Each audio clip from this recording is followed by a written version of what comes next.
Born to athletic parents, Jarryd Wallace learned at a young age he had a future in running. After winning countless titles, Jarryd would embark on a life-changing journey.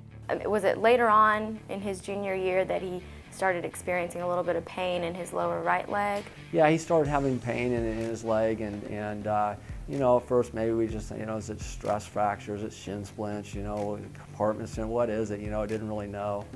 And but we soon realized that he had compartment syndrome and needed it worked on. Basically what happened is after my junior year of track, when I won the state titles, I went through and I started training a little bit harder in the summer because I really wanted to have a good senior cross-country year. It was kind of my year where I was going to have to make or break, you know, decisions on where I was going to go to school and scholarships that I was going to get offered. And so I started pushing myself a little harder, and it came back again in the cross-country season. And you know, for me it was like, it was my senior year, I'm going to run no matter what. But at the same time I was like, this is the third time this has happened. You know, we're gonna have to figure something else out. Like, this doesn't make sense. I don't feel like I'm injury prone. You know, it's got to be something else besides a stress fracture. And so that's when we started, you know, kind of experimenting or visiting other doctors and trying to figure out what else could be wrong. And that was the point. In November was when I met the doctor and we found out that it actually was compartment syndrome. And then I went into the surgery on November 29th, 2007.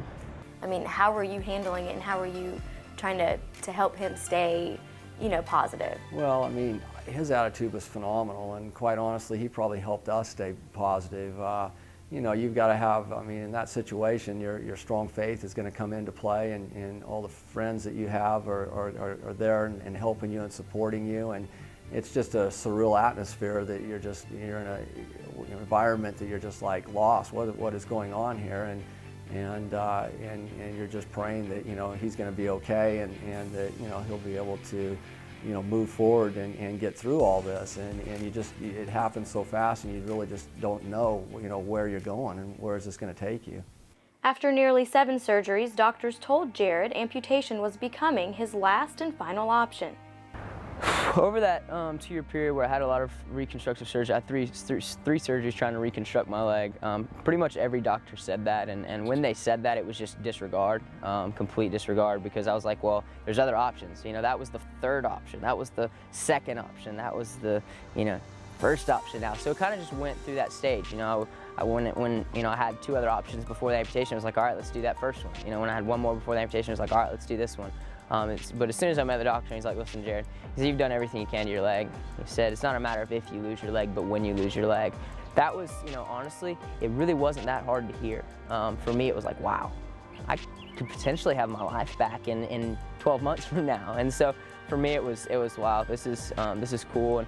And you know, even bigger than that, I think over that 2-year period, I think was just the Lord molding my character and my personality, and giving me strength to, when I got put in that situation and put in that moment, that I was going to have the mindset to be able to say, yeah, that's what I want. Yeah, I can do that. Yeah, I believe I'm strong enough through Him that I can do this.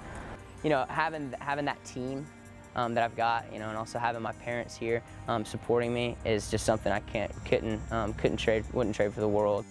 And as his father, just the resilience and just how strong he's been through this process, how proud does that make you? Well, it's amazing. I mean, it's nothing you'd ever want any child to have to go through, of course, but you know, he has handled it as well as anybody could handle it, and he's inspired so many of us. And you know, just his strong faith and just how he's glorifying God and everything that he's doing right now is just, it's so motivational to me. And you know, it's turning, you know, an ultimate disastrous situation into something that's actually really positive, and I couldn't be more proud of him.